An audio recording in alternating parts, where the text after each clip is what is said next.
I spend a lot of time looking at the past because I'm really fascinated by anthropology and trends and historical things. And so I end up, as a byproduct of that, watching a lot of older shows or watching interviews of people, older interviews. And because news and before the internet was so much less accessible, people were a lot more precise about what they would say in interviews because you only had this opportunity to say this once. You didn't have like a social media that you could go home in 1978 and talk about how this tour was, right?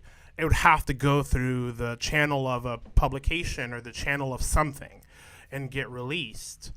And so a lot of the times, a lot of the really most interesting stories come from these early interviews or early publications. Interesting. And for me, I look at a lot of that stuff and it helps me bring context to something that I might be dealing with in the present. You know, because as a triple minority in what was Trump's America, it's interesting to now see what people, it's interesting for people to now see what I experience on an everyday basis. And not necessarily bad things, but it's more, in my case, micro things, because as a well-dressed black man who is well-spoken, you know, it gives me a whole set of privileges because I'm more of a friendly, palatable black guy. Like, this is a black friend that you can take to, like, meet your parents and stuff, and you won't have these cultural divides because what does he know about the black existence? You know, he's probably like a yuppie and doesn't know, and, you know, he's more us than them. And I'm like, well, what does that even mean?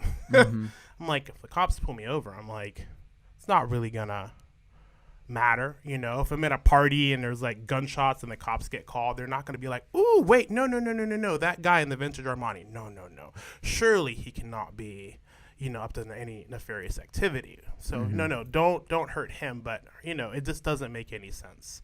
And so now people realizing, like, man, it is very different for different people. It's kind of a wake-up call. But it's funny that even in that, instead of people responding by going, okay, let's look within ourselves to figure out how we can actually change things and re-narrate the way that we live, they do the opposite. And they look outward, trying to go and, like, you know, scream and yell instead of being like, it takes you. You know, Montrose has changed a lot since I've been here. I've been hanging out in Montrose since like 1997. And I remember back when Avant-Garden was Helios, you know, it was just such a different place. And not because Mariana changed it or anything, but it's like the social consciousness changes. And so that makes everything change along with it.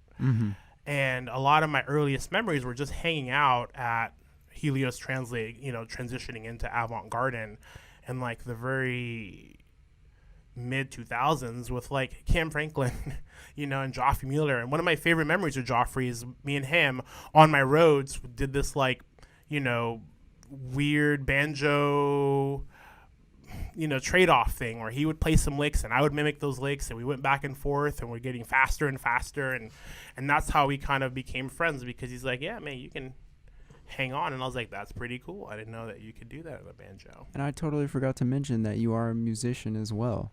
Once was, man, I know. Yeah. Back in the olden days. I remember I learned that. Before you kids came around. I remember I learned that at your birthday party. Yeah, no, I did. I played for 10 years, man. I got to play at Fitzgerald's and Rudyard's, and I opened for a lot of really cool people. And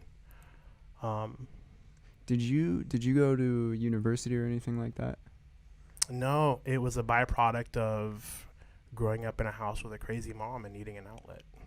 See that? I mean, that's good. That just shows, like, even to this day, you can do what you want to do. Yeah. If you put your mind to it. When you got pressure, you get diamonds. You know. Yeah, I mean, think about we always look at success from the end of the byproduct, right? But we don't ever look at the story of how that got there and some of the things that people experience to get there.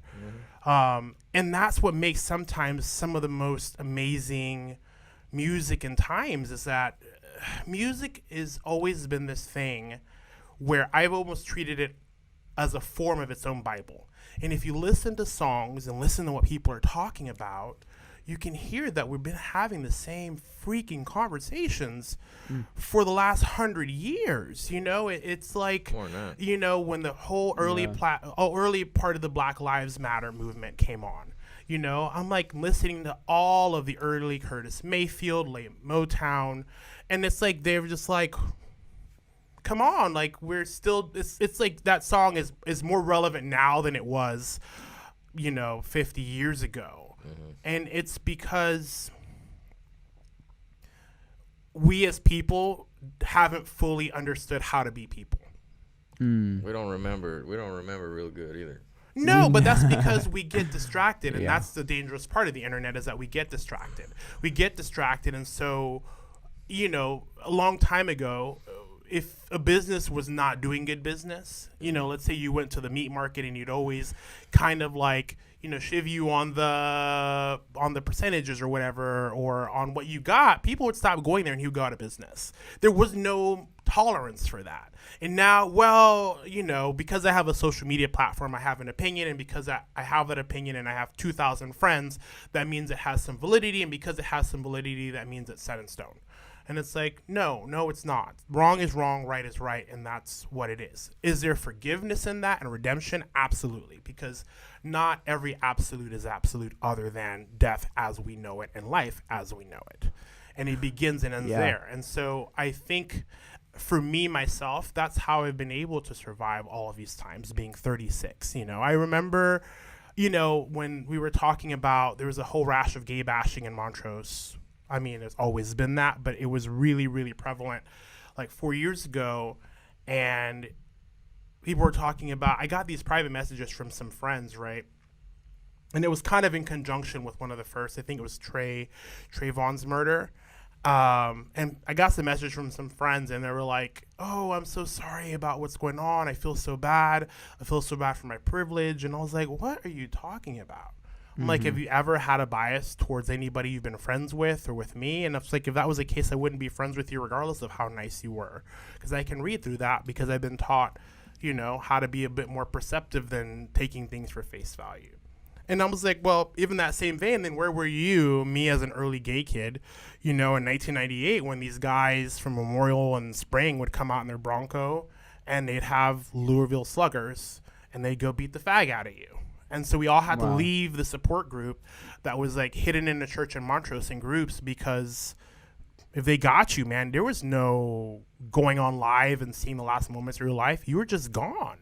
Wow. That's it. You're just gone. There's no cameras everywhere. There's nobody hanging out outside on their phone. It was just a different era of like wild, wild west, because you left your house and you left your house.